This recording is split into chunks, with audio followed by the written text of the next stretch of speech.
Hey everyone, thank you for joining us today for Prompting 101. My name is Hannah. I'm part of the Applied AI team here at Anthropic. And with me is Christian, also part of the Applied AI team.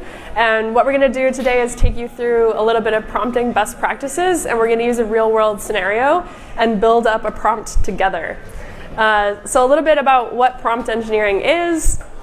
Prompt engineering, you're all probably a little bit familiar with this. This is the way that we communicate with a language model and try to get it to do what we want. So this is the practice of writing clear instructions for the model, giving the model the context that it needs to complete the task, and thinking through how we want to arrange that information in order to get the best result.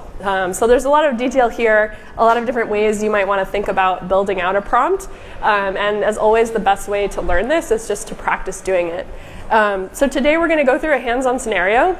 We're going to use an example inspired by a real customer that we worked with. So we've modified what the actual customer asked us to do, but this is a really interesting case of trying to analyze some images and get factual information out of the images and have Claude make a judgment about what content it finds there. And I actually do not speak the language that this content is in, but luckily Christian and Claude both do. So I'm going to pass it over to Christian to talk about the scenario and the content. So for this example that we have here, it's intended, so to set the stage, imagine you're working for a Swedish insurance company and you deal with car insurance claims on a daily manner. And the purpose of this is that you have two pieces of information. We're going to these in detail as well, but visually you can see on the left-hand side we have a car accident report form, just detailing out what transpired before the accident actually took place. And then finally we have a sort of human-drawn a sketch of how the accident took place as well. So these two pieces of information is what we're going to try to pass on to Claude. And to begin with, we could just take these two and throw them into the console and just see what happens.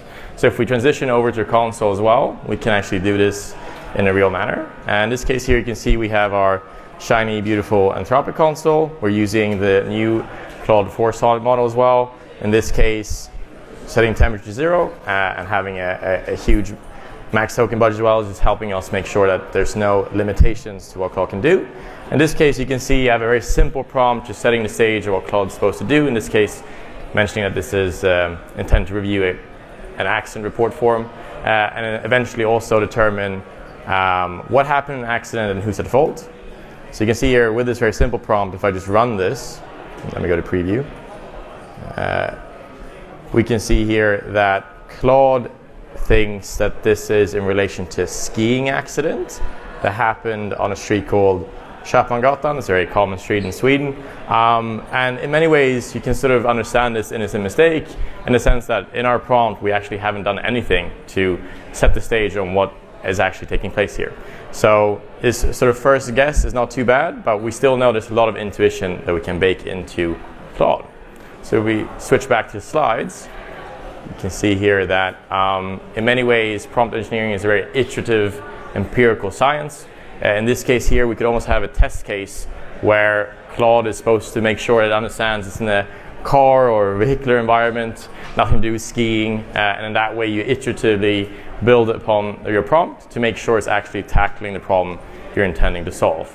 And to do so, we'll go through some best practices of how we at Anthropic break this down internally and how we recommend others to do so as well. So we're going to talk about some best practices for developing a great prompt.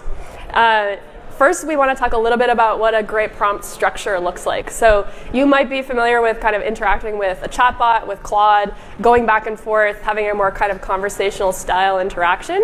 When we're working with a task like this, we're probably using the API, and we kind of want to send one single message to Claude and have it nail the task the first time around without needing to kind of move back and forth.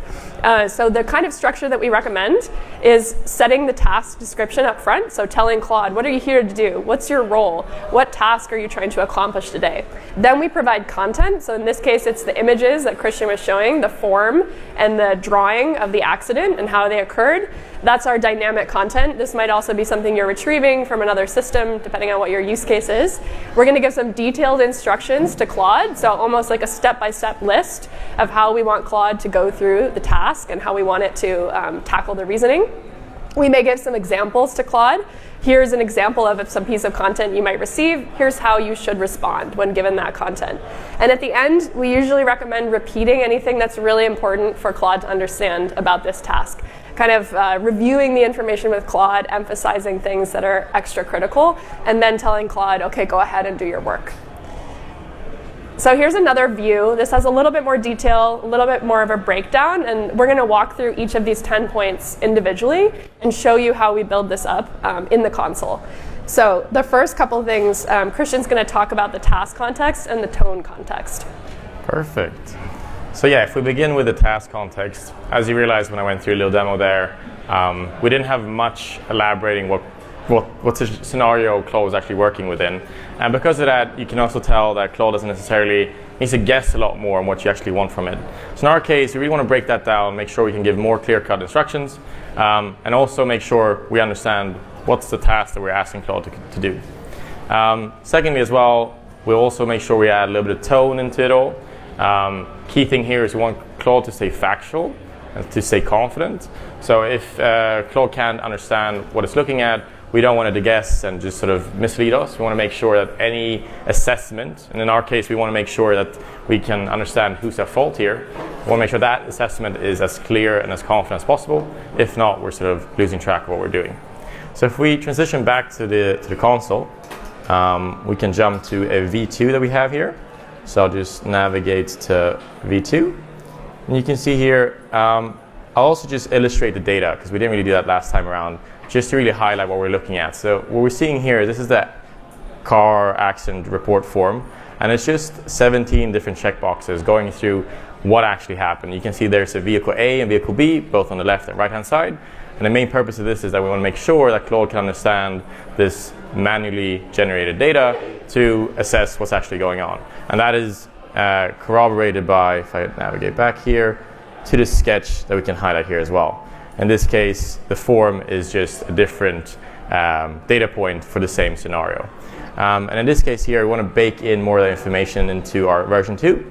And by doing so, I'm actually elaborating a lot more on what's going on. So you can see here I'm specifying that this AI assistant is supposed to help a human's claims adjuster that's reviewing car accident report forms in Swedish as well.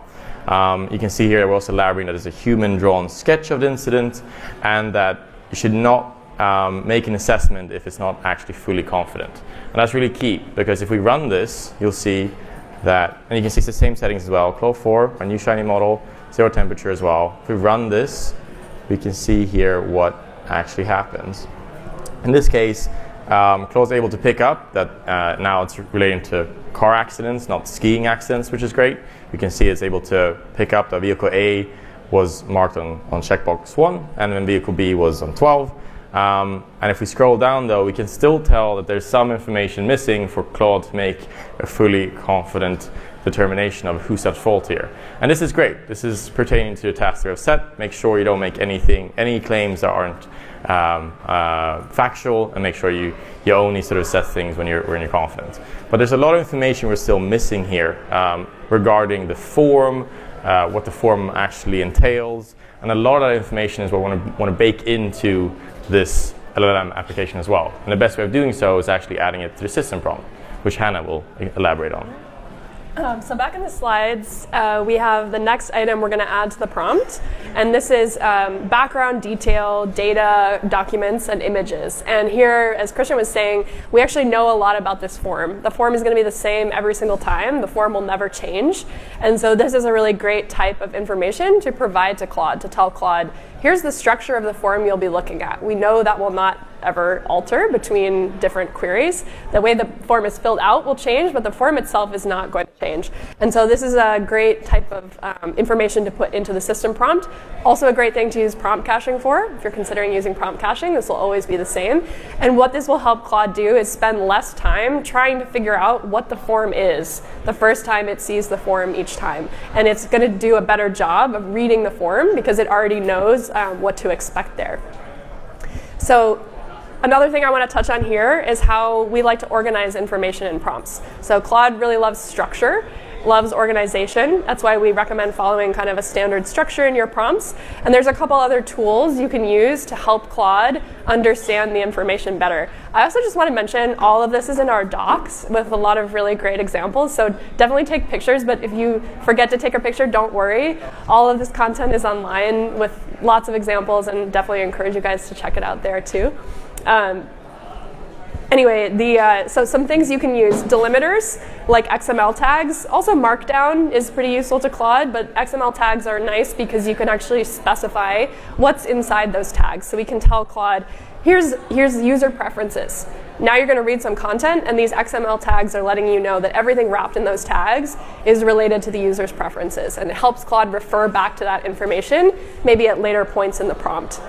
So I want to show back in the console how we actually do this in this case. And Christian's going to pull up our version 3. So we're keeping everything about the other part of the user prompt the same. And we've decided, in this case, to put this information in the system prompt. You could try this different ways. We're doing it in the system prompt here. And we're going to tell Claude everything it needs to know about this form. So this is a Swedish car accident form. The form will be in Swedish. It'll have this title. It'll have 2 columns. The columns represent different vehicles. We'll tell Claude about each of the 17 rows and what they mean. You might have noticed when we ran it before, Claude was reading individually each of the lines to understand what they are. We can provide all of that information up front. And we're also going to give Claude a little bit of information about how this form should be filled out.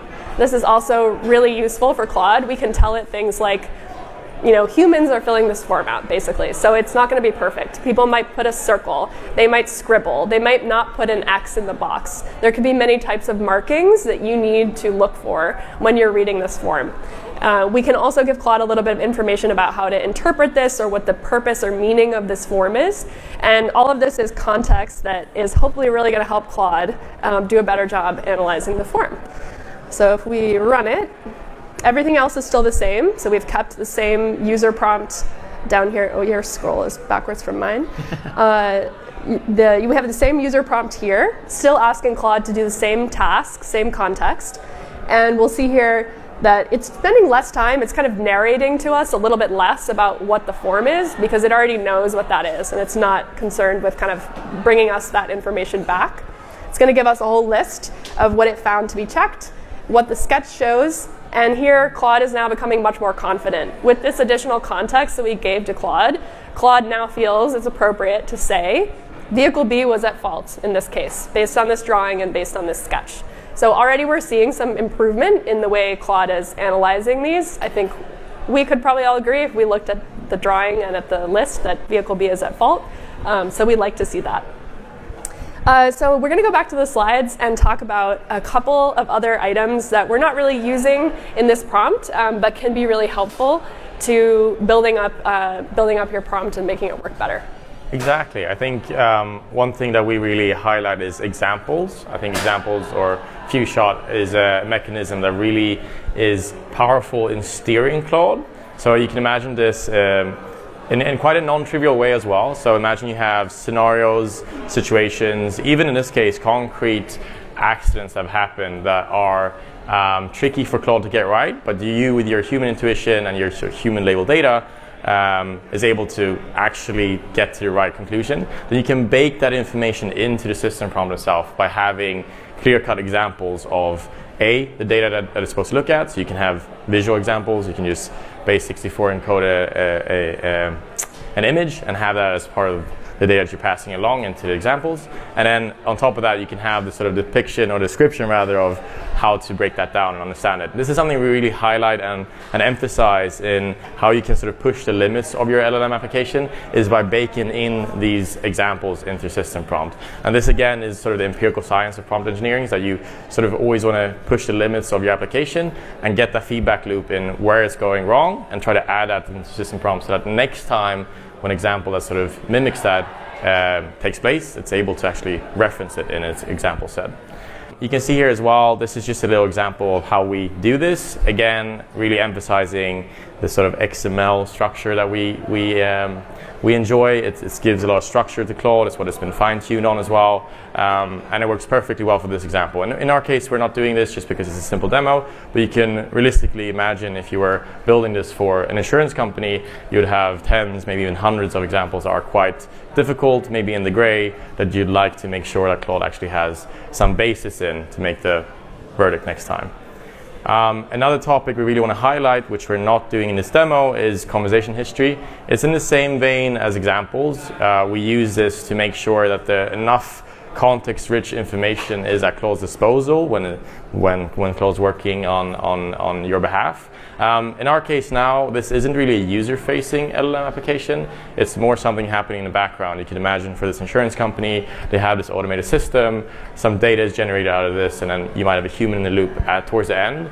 If you were to build something much more user-facing, where you'd have a long conversation history that would be relevant to bring in, this is a perfect place in the system prompt to include, because it enriches the context that Claude works within. In our case, we haven't done so, but what we do is, and the next step is try to make sure we give a concrete reminder of the task at hand.